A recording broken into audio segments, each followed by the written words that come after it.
Capítulo 9. Como liberar sua fé, parte 1. Porque com o coração se crê para a justiça e com a boca se confessa a respeito da salvação. Romanos capítulo 10, versículo 10. Porque em verdade vos afirmo que se alguém disser a este monte, ergue-te e lança-te no mar, e não duvidar no seu coração, mas crê que se fará o que diz, assim será com ele. Marcos capítulo 11, versículo 23. Nas duas lições anteriores, falamos a respeito da primeira parte de Romanos capítulo 10, versículo 10, sobre o que significa crer com o coração. Vamos examinar agora a última parte deste versículo, com a boca se confessa a respeito da salvação. 4 tipos de confissão. Há 4 tipos de confissão mencionados no Novo Testamento. Vamos examiná-las cuidadosamente, já que há muita confusão sobre este assunto. Primeiro, a confissão de pecado dos judeus. Primeiro, João Batista e Jesus conclamaram os judeus a confessarem os seus pecados. Marcos capítulo 1, versículo 4 e o versículo 5.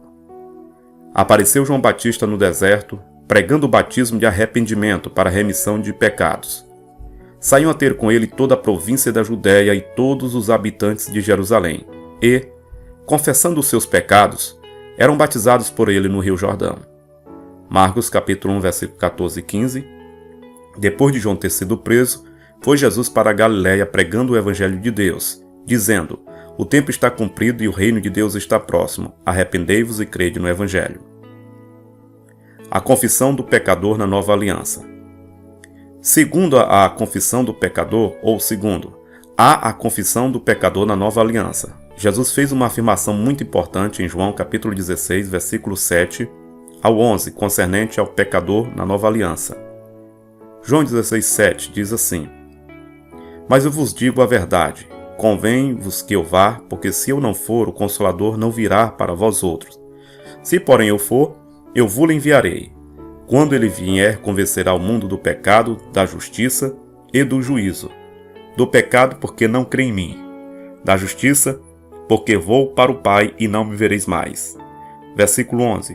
Do juízo, porque o príncipe deste mundo já está julgado. Observe que Jesus disse, do pecado, porque não crê em mim. Versículo 9.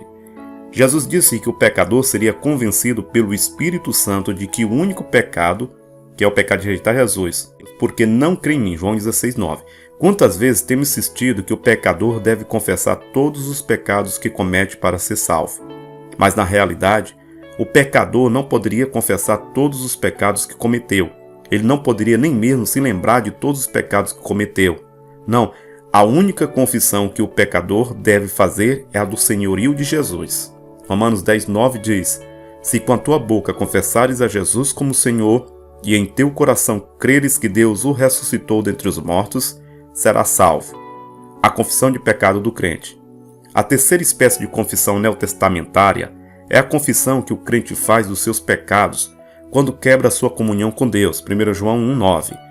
A comunhão interrompida muitas das vezes pode trazer uma enfermidade, pois Tiago diz: confessai, pois, os vossos pecados uns aos outros e orai um pelos outros para serdes curado. João capítulo 5, versículo 16. A confissão de fé do crente, ou Tiago capítulo 5, versículo 16, acredito. A confissão de fé do crente. O quarto tipo de confissão mencionado na Bíblia é a confissão de nossa fé na palavra, em Cristo e em Deus Pai. Estas são as 4 espécies de confissão que iremos discutir neste capítulo. É importante que diferenciemos a confissão dos pecados dos judeus sob a antiga aliança, a respeito da qual João Batista e Jesus pregaram, da confissão do pecador da nova aliança. Mateus capítulo 3, versículos 5 e 6 diz: então saiu a ter com ele Jerusalém, toda a Judéia e toda a circunvizinhança do Jordão, e eram por ele batizados no Rio Jordão, confessando os seus pecados. Este trecho retrata a aliança de Deus com as pessoas que confessavam os seus pecados e eram batizados por João. Não se trata do batismo do cristão, pois Jesus ainda não havia morrido nem ressuscitado. João não batizou em nome do Pai, do Filho e do Espírito Santo. Ele somente batizou em nome do Pai, pois tratava-se dos judeus no período da lei, na antiga aliança, antes da morte, sepultamento e ressurreição de Jesus. Já em Atos capítulo 19, versículo 18, lemos: muitos dos que creram vieram confessando e denunciando publicamente suas obras. Tratava-se de gentios ou cristãos não judeus. Não diz o que confessaram, mas evidentemente tratava-se de pessoas que se converteram e imediatamente a seguir confessaram os seus pecados quanto à prática da arte mágica. Quero que entenda algo, eles não confessaram os seus pecados para serem salvos, eles já estavam salvos. Aqueles cristãos não confessavam seus pecados, nem deixavam as obras da magia para que fossem salvos. A Bíblia diz que já eram salvos, mas imediatamente depois que foram salvos ficou mais fácil para eles confessarem seus pecados e práticas errôneas. Muitas vezes as pessoas põem um carro na frente dos bois. Por exemplo, alguns falam que para os pecadores você tem que deixar isso, aquilo para ser salvo. Mas de fato o pecador deve aceitar o senhorio de Jesus e então as demais coisas acontecerão naturalmente. A salvação não é baseada em obras. Um missionário da igreja quadrangular me contou que por volta de 1950, sua denominação conseguiu em poucos anos no Brasil que 26.800 pessoas fossem salvas e que quase 10.000 fossem batizadas com o Espírito Santo com a evidência do falar em outras línguas. Em um ano, aqueles missionários fundaram mais de 100 igrejas. Trata-se de um avivamento, principalmente quando constatamos que 99% das pessoas para quem eles pregavam eram católicos romanas. Aquele missionário me disse: passei 7 anos no Brasil numa pequena igreja. O maior número de pessoas que conseguimos em nossa escola dominical foi 37 e depois de 7 anos voltei para casa desanimado. Quando retornei ao Brasil, comecei a dedicar algum tempo à palavra de Deus, ao jejum e à oração. O jejum deu-me mais tempo para esperar em Deus através da oração. Enquanto esperava em Deus, não pregava contra nada, não dizia às pessoas o que elas tinham que deixar para serem salvas. Simplesmente comecei a pregar o que a palavra de Deus diz. O missionário continuou: os católicos tinham um cântico sobre o sangue de Jesus, então adotamos este cântico como música tema e começamos nossas reuniões numa tenda. Eles nos perguntavam se éramos católicos, e nós respondíamos sim, mas não católicos romanos. O missionário explicou: pois somos católicos no sentido em que cremos que há uma só igreja. A palavra católica significa geral ou igreja cristã universal. Há uma só igreja que é a igreja do Senhor Jesus Cristo. Somente não disse que era católico romano. Houve conversões em massa pelo fato de havermos pregado a palavra e não contra as religiões ou a respeito daquilo que as pessoas tinham que deixar. O missionário disse, por exemplo, lembro-me de uma mulher que tinha por volta de 60 anos, que veio falar comigo logo depois de ter sido salva e cheia do Espírito Santo. Ela disse: desde que comecei a vir aqui, raramente tenho ido à missa. Penso-me não ir mais lá. O que você acha que devo fazer? O missionário respondeu: não tenho nenhuma sugestão, siga suas próprias convicções e deixe o Senhor dirigir a sua vida. Ele disse: alguns dias depois ela me disse que reuniu todas as suas imagens e as jogou no lixo e deixou de ir à missa. Ela disse: pretendo passar a congregar em sua igreja. Respondi: você é bem-vinda, se o Senhor orientar a tomar essa decisão. A maneira pela qual aquele missionário lidou com aquela situação foi muito mais do que tentar dizer à mulher o que ela deveria fazer. Ele permitiu que ela fosse dirigida pelo Espírito Santo, que era o seu guia. João 16:13. Creio que teríamos resultados muito melhores se usássemos um pouco de sabedoria nestas áreas. Não é necessário lutar com ninguém, nem dizer às pessoas o que elas devem deixar. Precisamos somente pregar-lhes a palavra e ensinar-lhes a respeito do que devem crer e confessar, que Jesus é Senhor. Lembro-me que por volta de 1942 li um artigo no Evangelho Pentecostal a respeito de um ministro que ganhara muitos católicos romanos para Jesus nos Estados Unidos. Muitos queriam saber como ele conseguia, e assim seu testemunho foi impresso neste periódico. Ele disse, em primeiro lugar: nunca diga às pessoas que elas estão erradas a respeito de qualquer coisa. Não é bom discutir sobre religião. Você simplesmente estaria desperdiçando o seu tempo. Encontrava algum lugar que pudesse reunir as pessoas. Chamava a atenção delas dizendo que cria em Maria mais do que eles criam. Elas não entendiam e queriam que eu lhe explicasse. Então ia ao livro de Atos e mostrava-lhe que Maria estava no cenáculo e foi cheia do Espírito Santo. Dizia-lhes: segui os passos de Maria, e também fui cheio do Espírito Santo, falando em línguas também. Ele disse: assim que os católicos veem que Maria foi batizada com o Espírito Santo, também estão prontas para passarem por esta experiência também. E não digo a eles que primeiro eles têm que ser salvos. Simplesmente peço para eles dobrarem os seus joelhos para orarmos. Então primeiro oramos a oração do pecador e depois ministramos o batismo com o Espírito Santo com a evidência do falar em línguas. Esse missionário usou de sabedoria. A Bíblia diz que precisamos ser prudentes e sábios como as serpentes e simples como as pombas. Mateus capítulo 10, versículo 16. Ele não pregava para as pessoas deixarem algumas coisas a fim de serem salvas. Ele somente pregava Jesus para essas pessoas. A última igreja que pastorei, visitei a casa de um casal.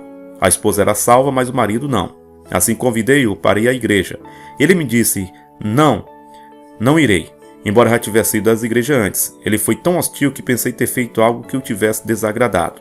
Assim, pedi desculpas. Ele disse, não, irmão Reiga, não é com você. Direi a você porque não quero ir à igreja. Quero ir lá somente debaixo de arrependimento. Continuou, minha esposa nessa manhã me perguntou por que não desisto disso e daquilo para então ser salvo. Ela não sabe, mas lá há algumas semanas atrás desisti dessas coisas, mas não consegui continuar e por isso tive que voltar atrás. Tenho tentado e não tem sentido então de ir à igreja, pois não parece que conseguirei deixar essas coisas. A confissão que o pecador faz. Contudo, a verdade é que não temos que deixar nada para sermos salvos. Romanos capítulo 10, versículo 9 diz que precisamos fazer para sermos salvos, se com a tua boca confessares a Jesus como Senhor, e em teu coração creres que Deus o ressuscitou dentre os mortos, serás salvo. Observe que o versículo diz, se com a tua boca confessares. Romanos capítulo 10, versículo 9. Esta é a verdadeira confissão que o pecador deve fazer. Ele serviu a Satanás.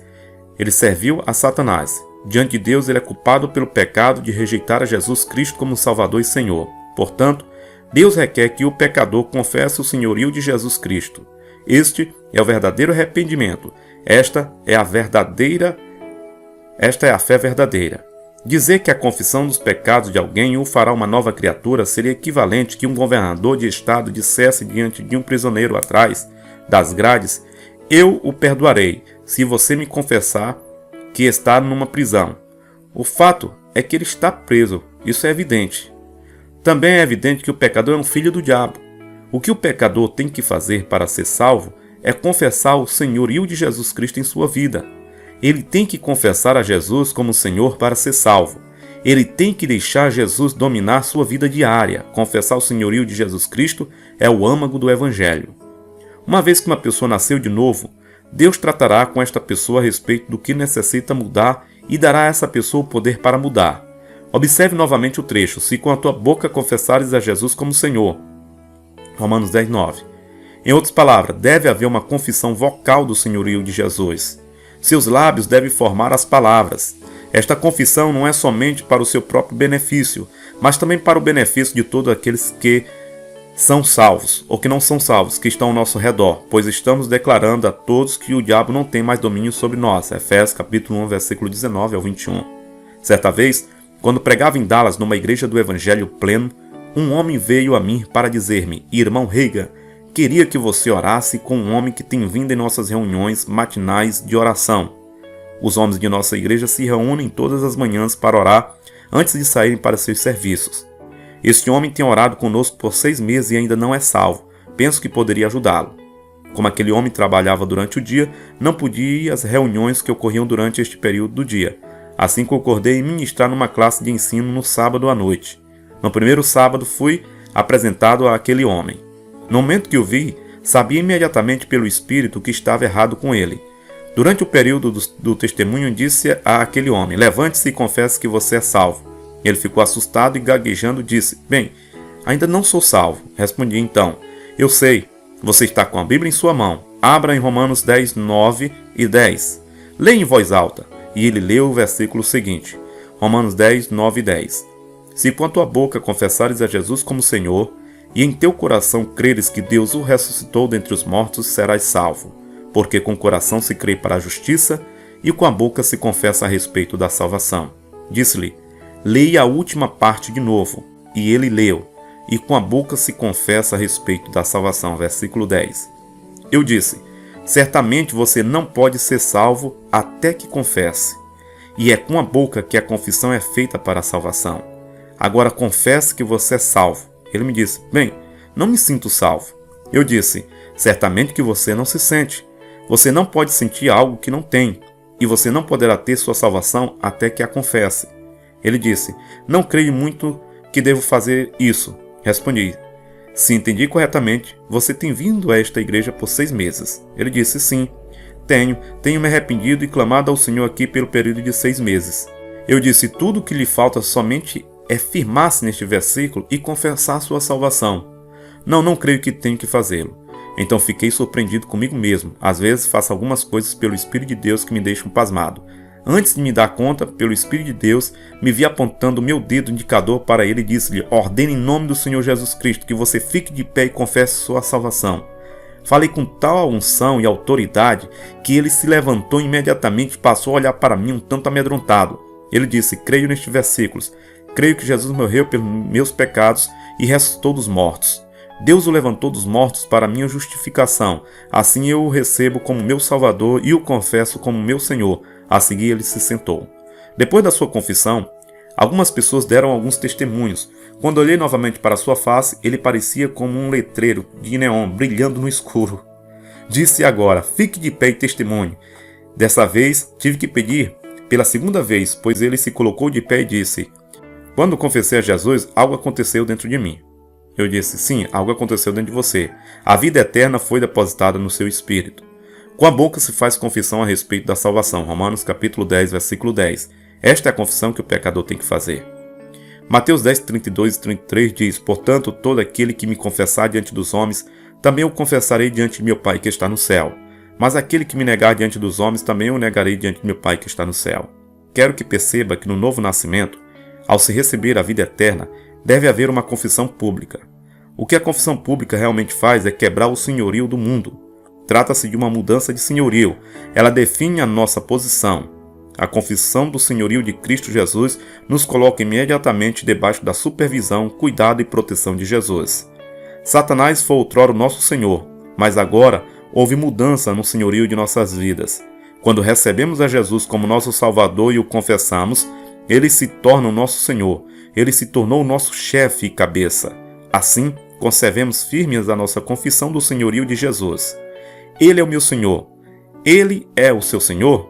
Não somente confesse o senhorio de Jesus para si mesmo ou diante do diabo, pois Jesus disse que você deve confessá-lo diante dos homens.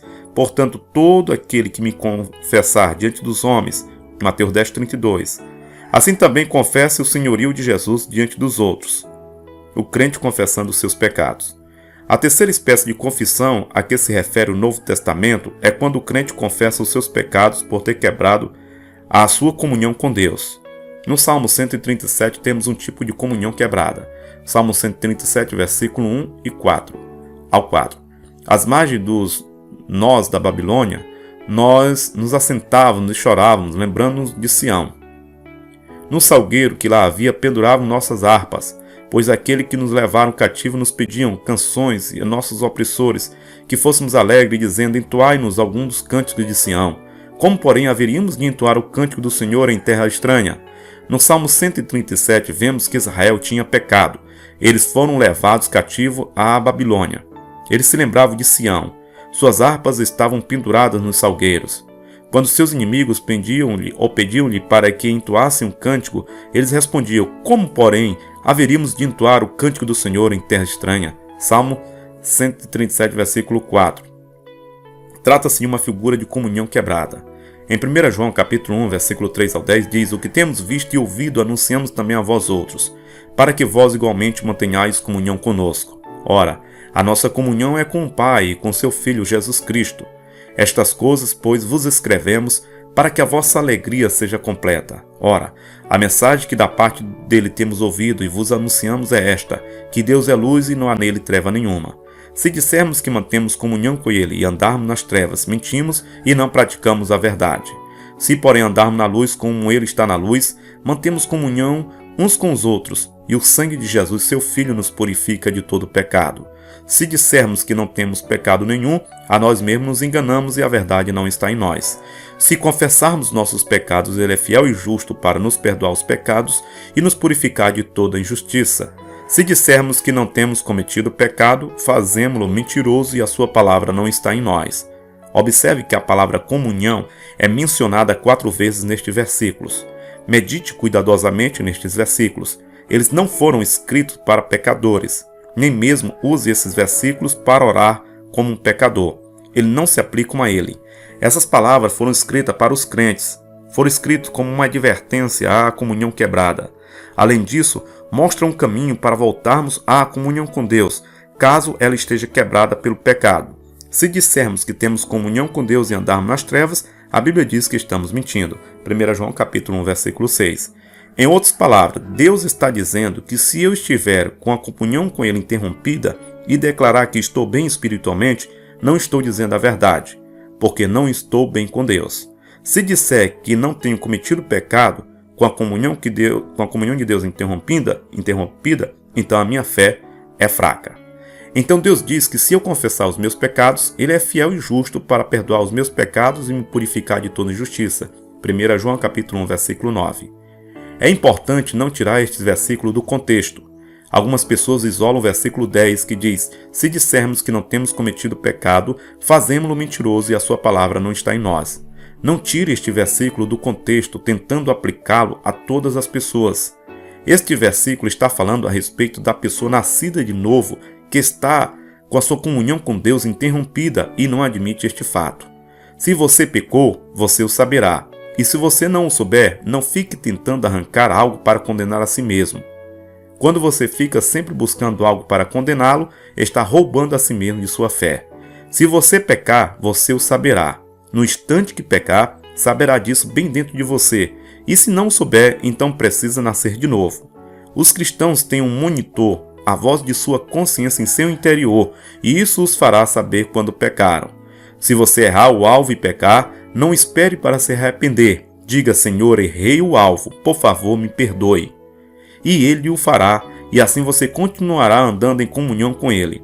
Se confessarmos nosso pecado, Ele é justo e fiel para nos perdoar os pecados e nos purificar de toda injustiça. 1 João 1,9. Se confessar meus pecados uma única vez, naquele momento Ele me perdoa e posso permanecer em sua presença como se nunca tivesse pecado. Uma vez que você confessou o seu pecado, não fique confessando este pecado vez após vezes, porque isso somente edificará fraqueza, dúvida e consciência de pecado em seu espírito. Uma vez que você confessou o seu pecado e Deus o perdoou e esqueceu desse pecado, então você também precisa perdoar a si mesmo. Deus não mais se lembra do seu pecado uma vez que você arrependeu e pediu perdão. Isaías 43, 25 diz: E eu mesmo sou que apago as tuas transgressões e dos teus pecados não me lembro.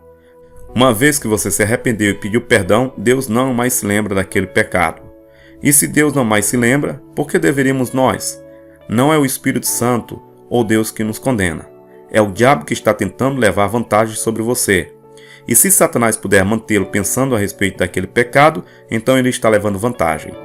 O que você deve fazer é, uma vez perdoado por Deus, se recusar a lembrar daquele pecado. Se você continuar a condenar a si mesmo depois que pediu perdão a Deus, então sua fé ficará bloqueada e presa. Salmo 103, versículo 1 e 3 diz: Bendiz, ó minha alma, ao Senhor, e tudo que há em mim bendiga o seu santo nome. Bendiz, ó minha alma, ao Senhor, e não te esqueça de nenhum só de seus benefícios. É Ele quem perdoa todas as tuas iniquidades, quem sara todas as tuas enfermidades. Tenho ouvido alguns cristãos dizerem: não sei se Deus me ouvirá quando orar. As pessoas vêm me pedir oração. Não sabem se Deus as ouvirá ou não, porque pecaram. Mas se houver amor e arrependimento, Deus não mais se lembrará dos seus erros ou pecados. Isaías 43, 25. Eu sou aqui, apago as tuas transgressões por amor de mim, e dos teus pecados não me lembro. Isaías capítulo 1, versículo 18. Vinde, pois, e arrazoemos, diz o Senhor, ainda que os vossos pecados são como um escarlate, eles se tornarão brancos como a neve. Ainda que são vermelhos como carmesim, se tornarão como a lã. Salmo capítulo 103, versículo 12. Quanto dista o oriente do ocidente, assim afaste de nós as nossas transgressões. Você não consegue perceber que, com confiança, fé e intrepidez, podemos nos achegar a Ele? Alguém diria: como Deus nos perdoa e nos purifica de nosso pecado? Eu não sei como Ele o faz, mas graças a Deus Ele o faz. Conhecemos as coisas em parte, mas sabemos que Deus nos perdoa e purifica da injustiça, e por isso devemos nos alegrar com essa verdade. O crente deve estar pronto para perdoar a si mesmo na mesma proporção que nosso Pai Celeste deseja nos perdoar. Muitas pessoas são desprovidas de sua fé porque não desejam perdoar a si mesmas. Elas colocam a si mesmas numa condição de condenação que as deixa desprovidas de sua fé. Tiago capítulo 5, versículo 14 e 15 diz: Está alguém entre vós doente? Chame os presbíteros da igreja, e estes façam oração sobre ele, ungindo-o com óleo em nome do Senhor. E a oração da fé salvará o enfermo, e o Senhor o levantará, e se houver cometido pecados, ser-lhe-ão perdoados. Tenho usado este trecho das Escrituras por muitos anos na pregação da cura divina, mostrando às pessoas que é da vontade de Deus que elas sejam curadas. Mas muitos de nós não temos apercebido da última parte do versículo 15, e se houver cometido pecados, ser-lhe-ão perdoados. Certa vez orava com um homem. Sabia que esse homem cometera o mesmo pecado diversas vezes. Sempre tropeçava no mesmo pecado, vez após vezes. Na hora de orar com ele, disse ao Senhor: Senhor, ele tem cometido o mesmo pecado vez por vezes. Conforme falava assim, o Senhor me disse: em primeiro lugar, eu pediria para que você fizesse algo que não pudesse fazê-lo? Disse: não, Senhor, certamente que não. O Senhor continuou: você já leu em minha palavra o trecho em que Pedro disse: Senhor, até quantas vezes meu irmão pecará contra mim, que eu lhe perdoe? Até 7 vezes? Mateus capítulo 18, versículo 21. Então entendi que o Senhor queria dizer. O Senhor disse: falei a Pedro, não te digo até 7 vezes, mas até 70 vezes 7. Isto significa 490 vezes. Então Jesus disse: pediria para que você fizesse algo que não fosse capaz de fazer? Eu disse: não, pois isso seria injusto, e o Senhor não é injusto. Então o Senhor disse: eu perdoarei o homem, vá em frente e ore com ele. Às vezes podemos pensar a respeito de alguém: ele errou e irá colher os resultados do seu erro. De fato, está enfermo porque errou. Às vezes a comunhão interrompida trará uma enfermidade, mas a palavra de Deus diz: e se houver cometido pecado, ser-lhe-ão perdoado. Tiago 5,15. A revelação desta verdade me fortaleceu plenamente para ajudar os outros que têm sido roubados de sua fé pela condenação do pecado. Ou pela condenação do passado.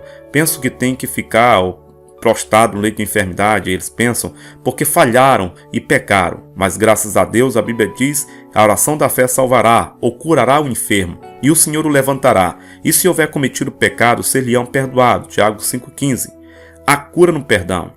Lembro de uma conferência que preguei em cujas manhãs ensinava a respeito desse assunto. O superintendente distrital de uma determinada denominação veio me dizer: irmão Reagan, houve um tempo da minha vida em que não concordaria com seus ensinamentos. Mas me lembro que antes de me tornar um superintendente, trabalhava numa nova igreja que havíamos construído, e somente tínhamos um único homem naquela igreja. As mulheres carregavam os fardos e faziam o possível para manter em dia os pagamentos da dívida da construção. O único homem que tínhamos na igreja era um empresário. Sua condição financeira era melhor do que precisávamos e de qualquer outra pessoa da igreja. Mas ele nunca tinha nos dado $1 sequer e precisávamos do seu suporte financeiro. O superintendente continuou: certo dia o telefone da minha casa tocou e era aquele homem na linha. Ele me disse: quebrei o meu tornozelo.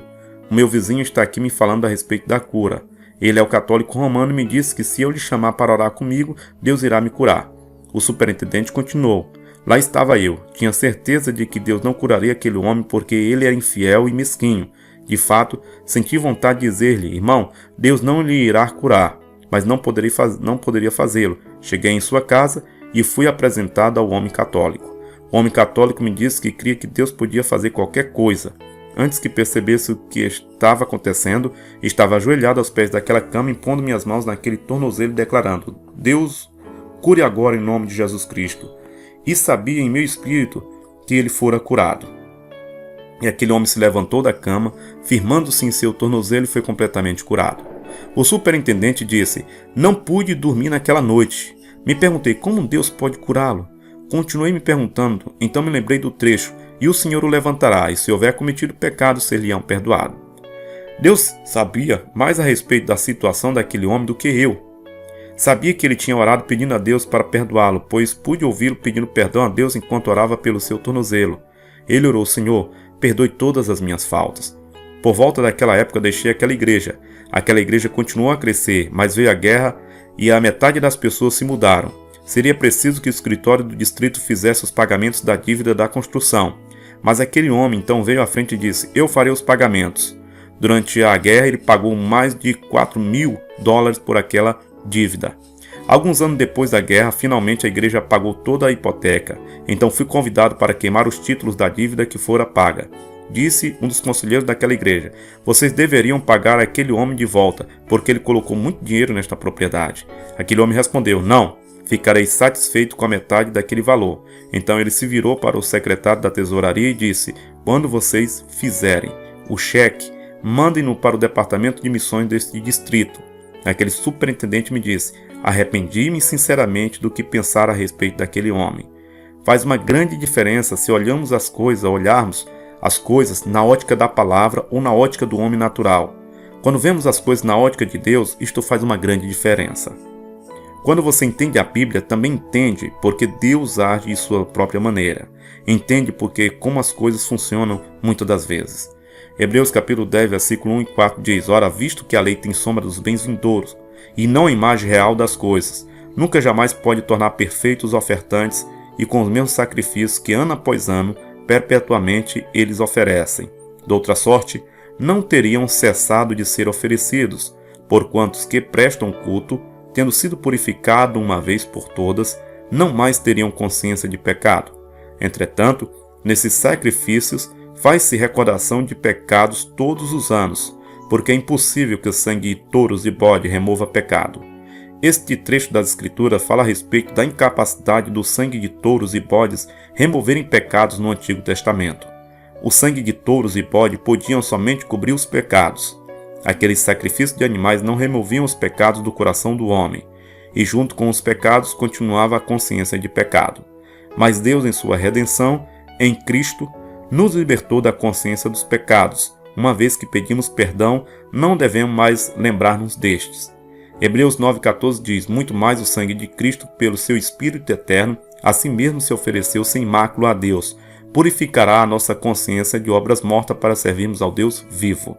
1 João 1,9 se confessarmos os nossos pecados, Ele é fiel e justo para nos perdoar os pecados e nos purificar de toda injustiça. Se você pecar, mas se arrepender e confessar seus pecados a Deus, Ele não mais se lembrará dele. E se Deus não mais se lembrará, então por que você deve se lembrar? Assim podemos enxergar a confiança com que podemos nos aproximar dele em oração, tendo a plena certeza de que Ele nos ouve.